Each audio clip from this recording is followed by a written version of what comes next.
let's talk boobies. Hi, everybody. Welcome to my podcast. If this is a little awkward, I've literally never done anything like this before. But my name is Regina. I'm a PA student, and we're here to talk about boobs. Hi, my name is Boma. I'm a UX designer. Hi, my name is Shanyetta Knight.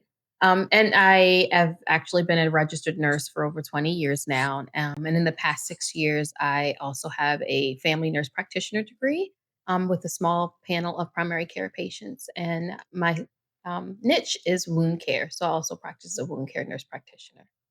We're going to be talking about breast cancer in Black women. And I want you guys to take turns and say, why does this matter to you? Why are you here today? Why did you say yes to being on my podcast? Well, one, I said yes because it's you. I tend to say yes to you. So nice. Here we are. But no, I've had people in my family have breast cancer before. I've seen what it does firsthand, just looking at their experience and recognizing how common it is in Black women and how much of a higher chance I myself have. So it was definitely a topic that affected my family in ways we weren't expecting. So it was something I wanted to be knowledgeable enough about to where I make sure I'm making the right decisions for myself and whatever future my own family has as well. That was deep. And so I have a few. So one, I agreed to the podcast because of my history of academia. I understand what it's like to be in school and having projects. So that was one, because I never want to be on a podcast, but I'm here. But more importantly, I have to tell you, one of my first experiences with death had to do with breast cancer. I was in elementary school and I lost a grandmother, and they said she died from breast cancer, and not really knowing what that meant, but knowing that it took her away from us. I thought far too early. And then fast forward, moving closer to home, my grandmother, Grace Pulley, she was a breast cancer survivor. She was initially diagnosed in the early 90s. She survived that first bout with a radical mastectomy. And then fast forward about 15 years later, she developed breast cancer in the other breast. Again, she battled and she beat that as well. And so that also brought breast cancer home to me. I mentioned my niche is wound care. She actually had a fungating breast tumor, which I took care of, and it healed as a wound care nurse. It's cool. Our skin grows back, right? And then moving closer to home, my mom right now is on her second round with dealing with breast cancer. She had breast cancer initially in 2019 diagnosed, underwent a lumpectomy, some radiation and oral chemo, did well, but then fast forward, it returned. And right now she's receiving IV chemo every 3 weeks, but she's doing really, really well, with great news that our tumor markers are coming down. Yay! So awesome. And then again, as a primary care physician, one of our preventive care practices is to ensure that we're doing mammogram screening, the mammographies. And I have a number of women, Black women, who are refusing the care and refusing to have the screening for several reasons. So mouthful, but that's why that's so important to me. Thank you so much for sharing that with us. I feel like you're going to have such a wonderful perspective that you're going to add to this podcast, honestly. You too, Boma. No, honestly, both of you are going to add so much to this podcast. And I hope that we reach, I actually really hope that this goes far and can reach people to really make a difference in somebody's life. If it even changes one person's life, we can get them to be screened, get a mammogram, things like that. I've done my job, you know? Health promotion is so primary and prevention is key. So I agree with you there. If it's going to reach just one person, that's well worth it. Yeah. You know, the purpose of this podcast is to educate, empower, and advocate for Black women regarding breast cancer risks, detection, and care disparities. So what we're going to talk about in this podcast essentially is just to get a deeper understanding of what breast cancer is, what that looks like in Black women. We're also going to talk about some barriers to early detection and care, as well as how you can really advocate for yourself so that when you go to the doctor, you know what to ask for and you know what signs to look for in yourself if you're worried about breast cancer. And then we're also going to give you guys some resources that you can use to really get more information about breast cancer. So, what is breast cancer? What do you know about breast cancer, Boma? All I know is it's cancer in the breast. Yes, it is. Yes, it is. But I don't know the technical terms. I just know about like cancerous cells and stuff like that. So that's as much as I got for you guys there. Yeah. That's awesome, Bomo. I won't get too deep. We don't want to scare away our audience. But what I can tell you, we're talking about breast cancer in Black women, and just know that breast cancer affects Black women at a higher percentage than white women. Almost about 40%, I think, is the latest research, about 40% higher. So that's one reason, one thing to know about it. And it tends to be a lot more aggressive in Black women. Yes, it does. Yeah, I think, like, that's what I found. I think Black women are slightly less likely to get breast cancer than white women, but they're 40% more likely to die from it. you're I right. think that's what it is. Because Black women tend to get, like, the more aggressive subtypes, they tend to get diagnosed at later stages. Absolutely. They also have an earlier onset as Earlier well. onset, and then their access to care is Exactly. usually a little more diminished. Mhm. And Black women tend to, we work a lot. Mhm. I can tell you, I remember growing up, my mom working 2 jobs. And Mhm. so to take a day off to go to the doctor, unheard of. Mhm. I have to get the income to take care of the mouths that I'm feeding. Mhm. And then there's just a lot of mistrust just because Mhm. of the history Yeah. with the medical Yeah. field. And I'll say Henrietta Lacks, and I'll leave it at that. Honestly, and that's one of many, many issues that medicine has had on the Black community. I do want to talk about the 3 different types. I'm sure there's probably more, but these are like the most common ones that you'll see. It's going to be ER positive or PR positive. That's estrogen and progesterone receptor positive. And those cancers grow in response to hormones like estrogen or progesterone. They tend to grow more slowly, and they often respond well to hormone blocking treatments. And then another type is the HER2, which is human epidermal growth factor receptor 2 positive. Big words, but essentially, this type of cancer has too much of a protein, which is called HER2, which makes the cancer grow faster. So that makes it more aggressive than the plus, but there are targeted therapies that work well. And now the last type that I'm going to talk about is triple negative breast cancer. And this type doesn't have estrogen, progesterone, or HER2 receptors.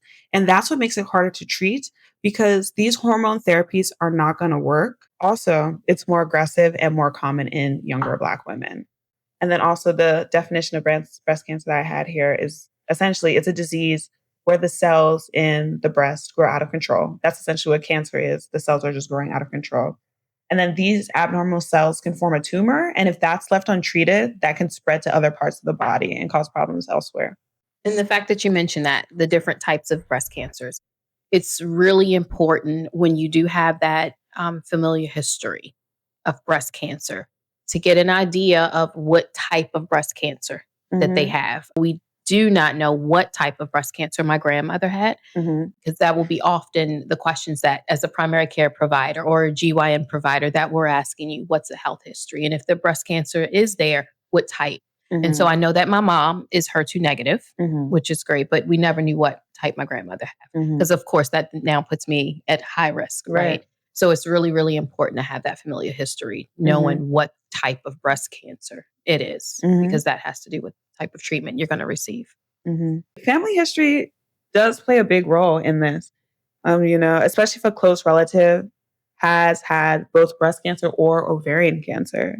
Because the BRCA1 and BRCA2 gene mutations, those increase your breast cancer risk. And while Black women are less often tested for these mutations, they carry them just as often as white women.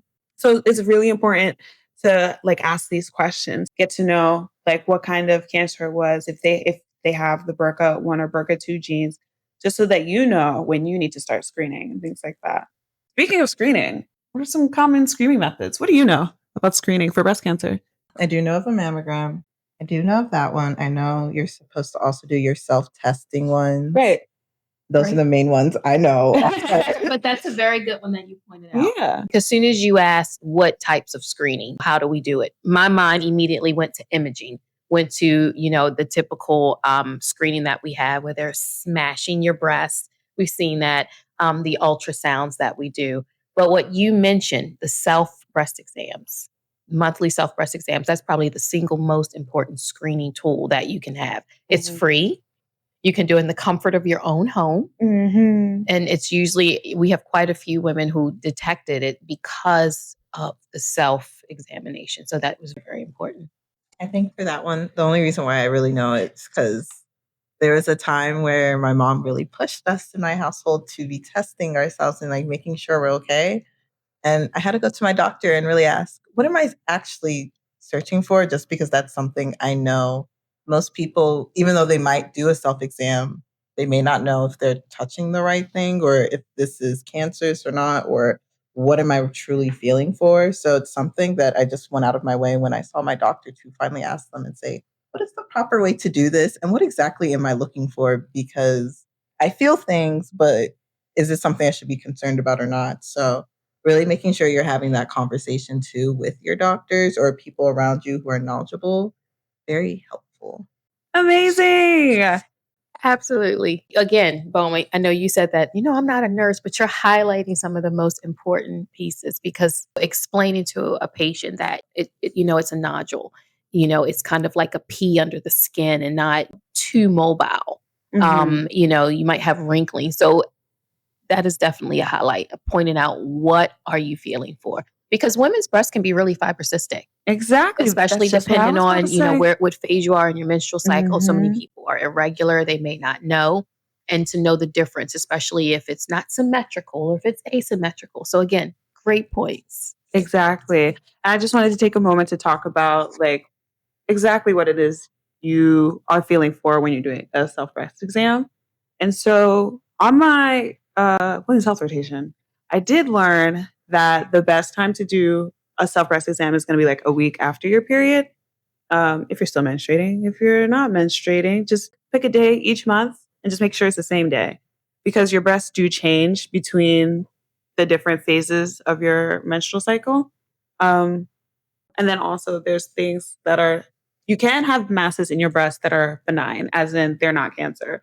Things like fibroadenomas or just like fibrocystic breast changes. And those are completely normal. And so like the thing is, how do you know when is this cancer? When should I be concerned? And when should I just be like, oh, yeah, it's fine? One thing I want to say is talk to your provider. Even if you think that it's nothing to worry about, if you feel alone, talk to your provider. Even if they tell you that, yeah, this is benign, they can at least have it documented. Like you have one fibroadenoma in your left breast and like we can document it. They know what size it is. And then like every year when you go for your breast exam, they could just make sure that that's what it is. And then things to look for cancer. Cancer is firm. Like these other things I was talking about, they should be soft. You should be able to squish it. Cancer is firm. Cancer, again, as you said, is immobile. So like the other ones, you should be able to like move around. Cancer kind of is stuck really on your chest wall kind of thing. It doesn't really move. And then other things to look for are like nipple retraction, or if your nipples are normally retracted, then it's sticking out. Dimpling in the breast, abnormal sizes. One is like bigger than the other, and that's new. Changes in color. Think about that dried up orange. So yeah. And so really the biggest thing about your self breast exams is getting to know what your breasts look like. Get to know so that now that you're familiar with your breasts, if there's a change, then that's when you should go in and talk to your doctor. And if it keeps you up at night, I always tell, and not just with breast cancer, but if something's keeping you up at night, if you're worried about it, talk to your provider. It does not hurt to get checked out. Go and see someone. So you don't have to sit on and wonder it. Make an appointment and go get checked out. So if it's keeping you up at night, you're going to do what? Go get a check. So yeah, self breast exams, perfect. Mammograms. What do you know about mammograms, Bone Bone? Absolutely nothing. What do you know about mammograms? Honestly, I've never had one. So I don't know much about them. I just know they do a little. Yeah, so we talked about the family history. So you always want to, that's an important part of information for your providers to get from you is the family history, because that will indicate when you should start your breast cancer screenings. Mm-hmm. And once you start them, typically they're every 2 years, if you have a normal family history of it and you don't have it a lot. But if you have a higher incidence in your family, you're going to start your screening a little bit earlier. So Mhm. again, depending on what. I do know that the recommended age is 40, I believe. Yeah. Yes. So you start getting at 40, but if you have a family member that has been diagnosed with breast cancer, the recommendation is to start getting screened 10 years before the age they were diagnosed. So even though if the recommendation is 40, if your mother was diagnosed with breast cancer at like 45, then you should start getting screened and start getting your mammograms at 35. And then your provider can just write you a like script for that to like go and get your mammogram. But if you don't tell them, they won't know. If you don't ask your mom, your grandma, you won't know. Things like that. So it's all about asking questions. And there's always lots of resources. CDC, the U.S. Preventive Task Force. So if you're watching this podcast 10 years from now, some of it may have changed. So you can always check your resources just to verify because those ages have, changed. The guidance have changed over the years. So always important. Exactly. Back to your providers. And I do want to talk about these barriers to early detection because we were saying early detection is key, like if we can find it early enough, then we can get it treated early enough. And then your likelihood of survival is so much better. But as we were saying, Black women are often diagnosed at later stages. And one of those big things is because of these barriers.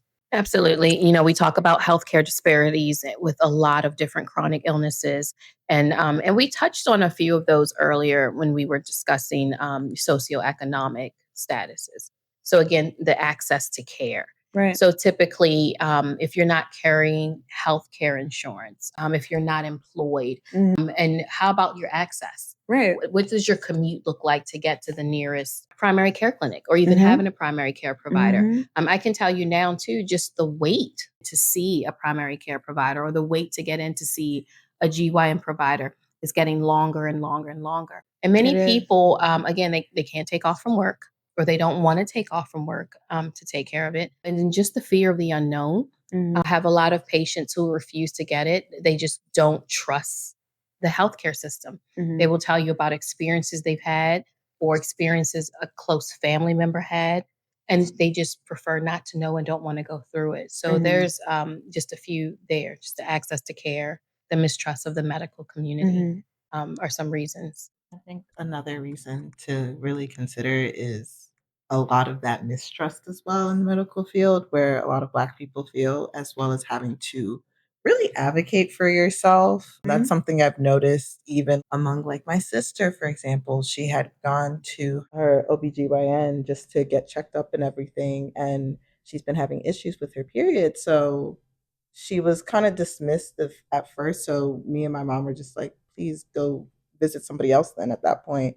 And praise God, she did. She was able to find out her true diagnosis. I don't remember the exact name of what it was, but it's like you have to push for yourself the way this country is designed right now. So, especially for Black women, I think it's so important to make sure you're educating yourself. But when you're noticing something's wrong and you're not being heard, especially since we do know for breast cancer, it's the earlier detected, the better chance you have of surviving. So it's definitely that point where you have to really push for yourself if you're noticing anything and no one is truly taking your concern serious. You have to find somebody else or really just making sure you're putting yourself first.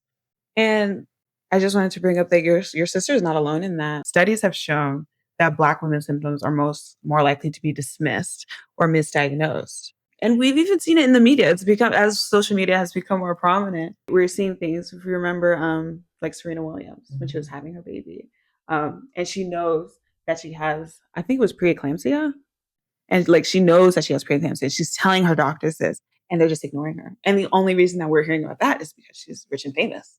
So imagine how many Black women are going through this on the daily. It's rough, and that's why you gotta advocate for yourself. The maternal aspect, that's a whole nother podcast. Oh, it sure is. It sure is. Yeah, absolutely. But I want to touch upon this just really quickly, just because I have a daughter and you all are in that same generation. You tend to not want to talk to the providers or ask the questions. We're talking about advocating. And, please don't hurt me and my daughter. I love you.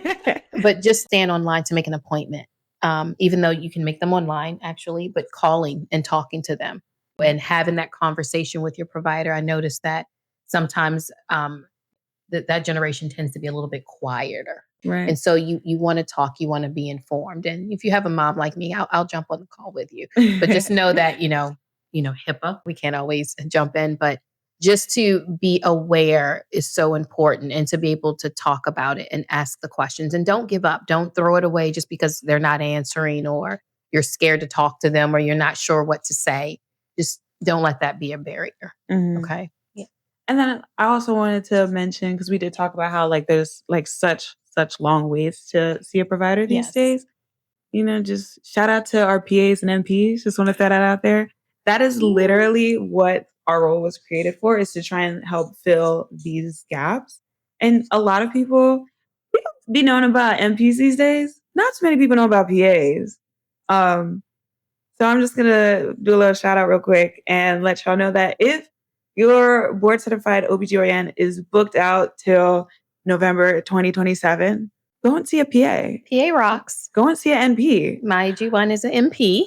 Exactly. And we're great. That's what I'm in school for right now. And we are qualified to handle like all the common things that you're gonna see in like, well, whatever specialty that they're in, but specifically for breast cancer, we're trained to know like what exactly it is that we're looking for in regards for breast cancer and any other of your like gyne concerns. If this is an OBGYN office. And then if things are a little out of hand, we can refer you to a medical Specialist. doctor. Absolutely. Exactly. And specialist. a medical doctor is always in reach, because I do not Exactly. hesitate to reach out to my medical doctors. Exactly. Their training is superb, very important, and we definitely lean, on our our MDs. Mhm. So they're not of the equation, but we are, the PAs and the MPs are there to fill that gap. Exactly. To fill that gap, and we need to get you over to an MD immediately. I don't hesitate to go and knock on, my Like, can you MD's take a look at door. this? Yeah, I need a peer review. Exactly. So, Another thing about that, because again, them doctors, they be booked out. They're busy. We need more of them. But if you can get in with a PA or an NP, then as she said, we'll probably see that doctor faster if you have a condition that qualifies the need of a doctor. Because again, we'll just walk down the hall and be like, oh my God, you need to see this person right now. we can escalate for you. Exactly. Absolutely. Kind of get you in there faster. We don't want you to stay up all night. So get in there. Exactly. Getting in the door is probably the hardest part. We're going to now talk about more so the power of self-advocacy and community awareness and like doing things like this. Because we're talking about how you need to advocate for your own health. What is it that you need to do? Ask direct questions. And that's why we're here. So like what kind of questions to ask. What kind of questions do you have about breast cancer? I guess it would, for me, if I was thinking through it, it would be more around how does this affect me? Like, what should I do? What is like my next steps? Like, what do I do in order to survive? Was probably what I'd be thinking around that. Or if it's more so making sure that just constantly getting that checked up, kind of like, I don't know. Yeah. Yeah. And even as a medical professional, I still have questions. Oncology, GYN is not my specialty. And so I always want to know, what does it look like for me as I progress through the years? I have a menstrual cycle. Now I'm perimenopausal. Now I have reached menopause. Now what? So what does it look like in those different stages of life? Those are the type of questions I tend to ask as well. Yeah. And then even as we were talking earlier about like your self-breast exams and what to feel, talk to your doctor about that as well. Like so that they can educate you on like what it is that you're looking for, things that you're concerned about. Come with the questions that you want to ask and that you've been concerned about, things that you've been thinking about. Maybe write it down, so that you don't forget when you get in the room. Because, I'm not gonna lie, doctors, even NPs and PAs, we got a lot of patients to see. And so we got like a rhythm that we go through. And, we'll ask you how you're doing. Got any concerns? You say no, we're gonna move to our physical exam, give our assessment plan, get out of there because we got so many patients to see. And honestly, it might be overwhelming. It might be fast. And that's kind of just what healthcare is right now. I promise you guys, the providers hate it too, because we're just really pushed to see as many patients as possible. So if you don't have your questions like already prepared, there's a good chance that you're going to either forget to ask, you're going to feel rushed, you might not feel comfortable to ask, So like maybe write them down and bring it up then. I'd also say you can bring someone with you because that's what my mom did once. She brought me with her, which was interesting, but I was able to also ask questions as well in regards to her health and even ask questions that could affect me in the future too. So by having that extra support in there, they can also advocate for you too. Exactly. Also, doctors, they're humans too.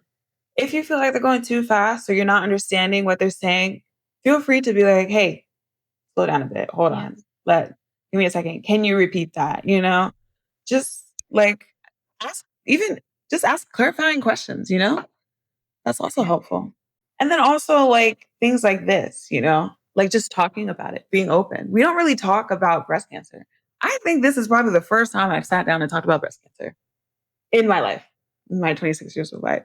So like talking about it with friends and family can save lives. Social media and podcasts like this can really help normalize this conversation.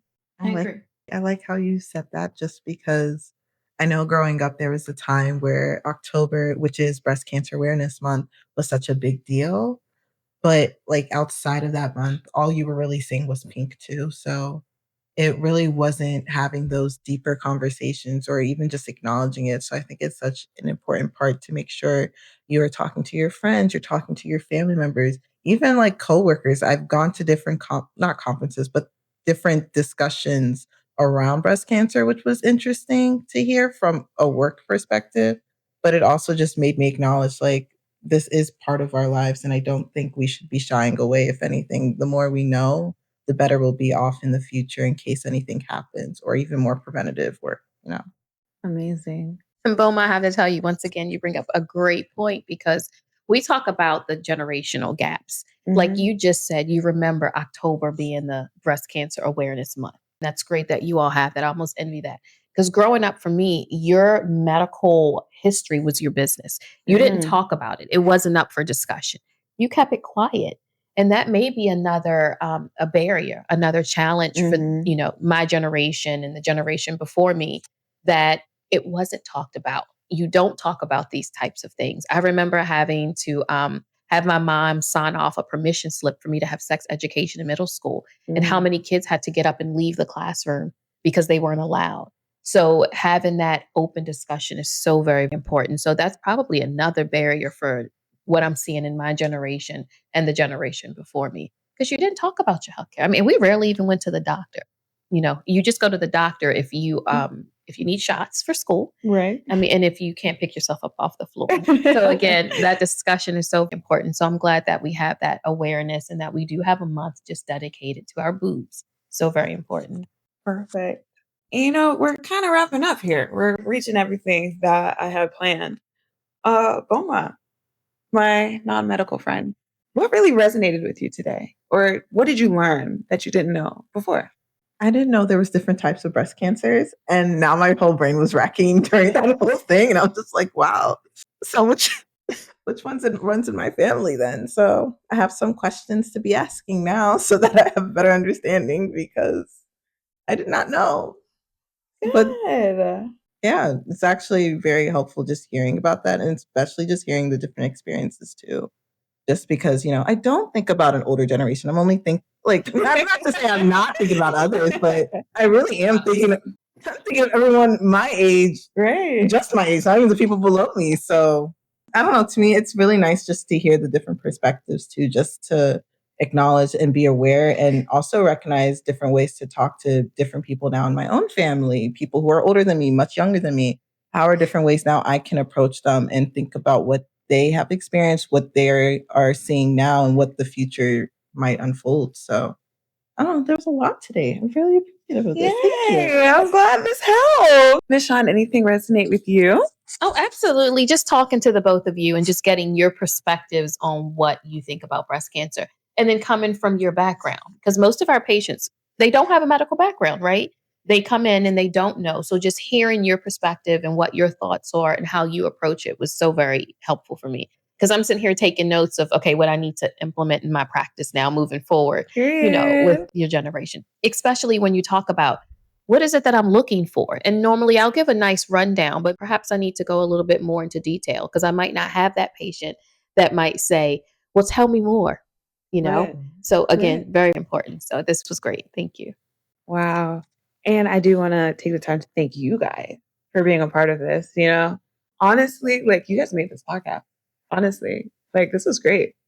We're not done yet, people, though. We do have some resources for you guys if you want to learn more about breast cancer. I had down the CDC, Center of Disease Control, while we still have it. That's always a good place to look. If you have access to a computer, you can look up all these sites on the interwebs. Breast Cancer Wellness through the CDC. I do also have Susan G. Komen, the Black Women's Health Imperative, BCRF, which is the Breast Cancer Research Foundation. Sisters Network and Company. Mhm. This is apparently an African American breast cancer survivorship organization in the Oh, that's so US. nice. Yeah, and I think I don't think there's very many of them. They might be the only one, but yeah. Mhm. So sisterworksinc.org is that website. Touch, the Black Breast Cancer Alliance. They focused on changing the science and narrative around Black women and breast cancer. So again, that narrative, just discussing it more. Living Beyond Breast Cancer, LBBC. Again, national organization providing information and support for people affected by breast cancer, and definitely an equity focus, which we're talking about here. The Tiger Lily Foundation. They were founded by young Black breast cancer survivors. So again, empowering the young voice, very, very important. And, I think it's even really important to, like, if you have been diagnosed with breast cancer and things like that, these are great ways to, like, find a community of people who are going through what you're going through because nobody else can really. There's a chance that you don't know anybody else in your life that's going through this. And it might feel so isolating and you might feel so beaten down because, you hear cancer and you're like, oh my God, I'm going to die. Even though that's not necessarily the case these days because medicine has progressed. It's just so much, it's so worthwhile to have a community of people who are going through what you're going through. You can talk about your experiences. You can, know what to expect going forward, know what you might experience. And even now, then share your experiences with other people. That's just going to be so worthwhile. And thank you for finding those. And also for accessibility purposes, if you don't have a computer, you can always go to your local library. Yes, we do love a library. Final thoughts. So my final thoughts is just that I, wish you much success in what you're doing. This is great. I'm so happy that you're raising this awareness. Thank you. And that's why I came here for you, because I would otherwise never, ever do anything on a podcast or social media. But the cause, I'm all about health promotion and disease prevention. And that's what I see this as, having this discussion. Very, very important. So those are my final thoughts. Thank you. I guess my final thoughts would be I'm very grateful. Thank you for actually asking me because this was such You're welcome. a very educational, but also makes me want to just be more aware, be more vocal about it, just because it is in a time frame where it can affect any of us. And I'm definitely in a more higher chance than others. So for me, this was very much a learning process. And I really hope that people are able to learn from this, are able to grow from this, and able to really put yourself first, put your health first, especially as Black women. This country doesn't tends not to do that for you. So I think this is like just a really nice way of us coming together and, uplifting ourselves too. You're welcome. I just wanted to say thank you to you both for being a part of this podcast. I think I might have said this already, but honestly, thank you guys for taking the time to come in and share your experiences and like tell me about what you know and what you don't know. Because I'm sure a lot of people, again, as we said, don't have a healthcare background. There's just so much that we're gonna do with this podcast. And final thoughts are do your self breast exams, get your mammograms, talk to your friends and family about breast cancer, find out if you have breast cancer in your family, ask your mom if she got a mammogram. And we really hope that this conversation has empowered you to take charge of your health so that you can speak up for yourself and look out for your sisters. Share this episode. start the conversation, and be part of changing the story of breast cancer in our community. Thanks for tuning in. We're in this together. Just thanks for tuning in.